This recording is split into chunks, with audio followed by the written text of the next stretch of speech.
Isa-isang bumababa ang mga kilalang personalidad mula sa Grand Staircase ng Ferrer Hotel.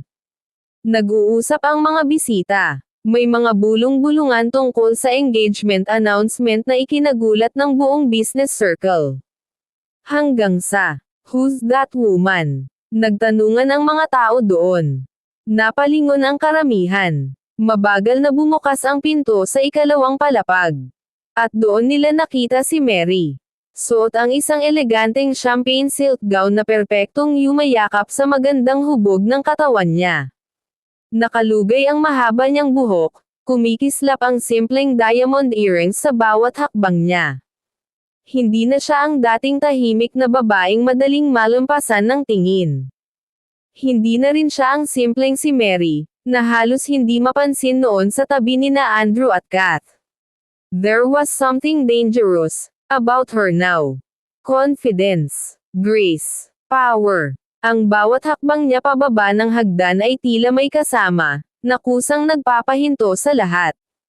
At sa dulo ng hall, natigilan si Andrew. Napatitig ito sa kay Mary, na para bang ngayon lang nito tunay na nakita ang babaeng naging best friend nito noon.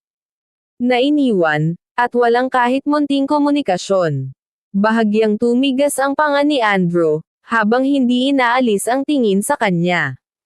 Habang si Mary, diretso lang siyang naglakad. Hindi siya ngumiti agad gaya ng dati. Hindi rin siya umiwas ng tingin. Sa halip, tumigil siya sa harap ni Andrew. Kalmado at may nakakaakit na mga mata. Then softly, "Matagal rin tayong hindi nagkita, Andrew." Sabi niya sa nagulat na lalaki, sa nakakabighaning ganda niya. At sa pagkakataong iyon, matapos ang maraming taon, si Andrew Ferrer ay nawalan ng kahit isang salita.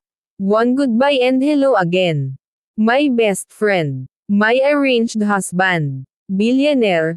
Chasing after her, with happy ending. I-click ang link sa post. Mas epektibo kung buksan ang link gamit ang Facebook Lite. Huwag kalimutang i-follow ang story at i-follow ang author para maging updated sa story. Para ma-follow ang author, click lang ang author's name sa baba ng story title at click follow. Pa-add in library, click the heart, and comment kung pasok sa panlasa nyo ang kwento. Basahin nyo po ang kwento. Promise maganda ang kwento at marami pang twist.